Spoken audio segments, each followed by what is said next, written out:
नमस्कार। आज हम एक ऐसी पौराणिक कथा के सागर में गोता लगाएंगे जो हमें धर्म और अहंकार के बीच के उस महासंघर्ष को दिखाती है। ये कहानी है एक ऐसे चक्रवर्ती सम्राट की जिसके अभिमान ने उसे देवताओं को भी चुनौती देने पर मजबूर कर दिया। तो कथा का आरंभ होता है एक ऐसे सम्राट से जिसकी शक्ति का तो कोई अंत नहीं था, लेकिन उसका अहंकार उसकी शक्ति से भी कहीं ज्यादा बड़ा था।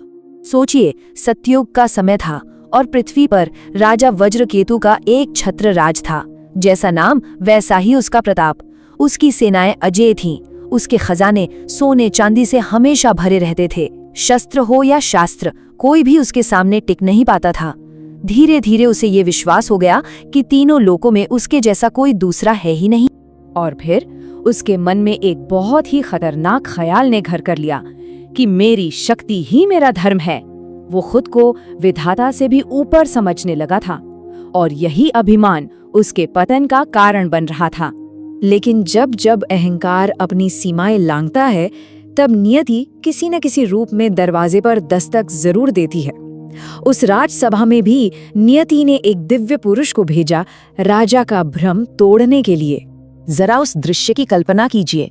एक तरफ सोने से जड़े सिंहासन पर बैठा राजा वज्रकेतु और उसके ठीक सामने एक साधारण से वृद्ध तपस्वी जिनके चेहरे पर धर्म का अलौकिक तेज था। एक तरफ थी सत्ता की अकड़ और दूसरी तरफ थी अध्यात्म की शांत शक्ति। उस शांत दरबार में तपस्वी की आवाज गूंजी।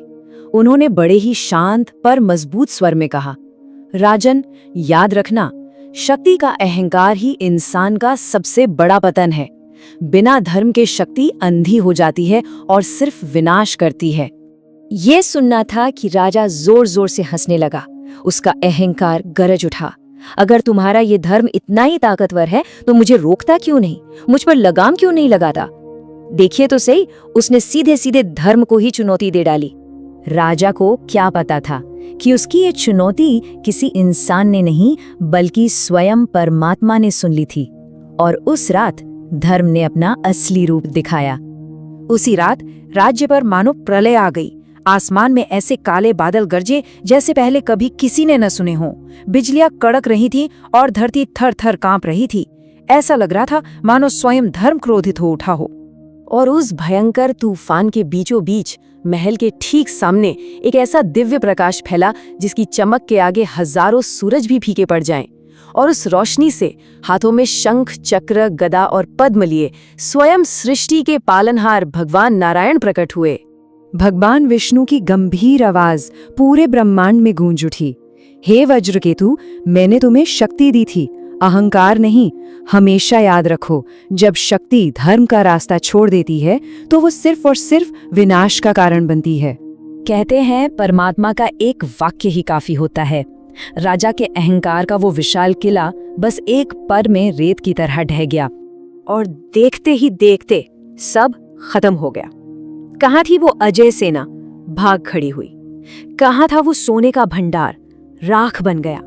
और वो अपार शक्ति हवा में विलीन हो गई। वो सम्राट जिसके सामने दुनिया झुकती थी, अब अकेला और बेसहारा खड़ा था। जैसे ही अहंकार का पर्दा आंखों से हटा, राजा को अपनी भूल का एहसास हुआ। वो जमीन पर घुटनों के बल गिर पड़ा और पछतावे की आग में जलते हुए बोला, हे प्रभु, मुझे माफ कर दीजिए। मैंने धर्म को नहीं, अपनी शक्ति को ही भगवान मान लिया था।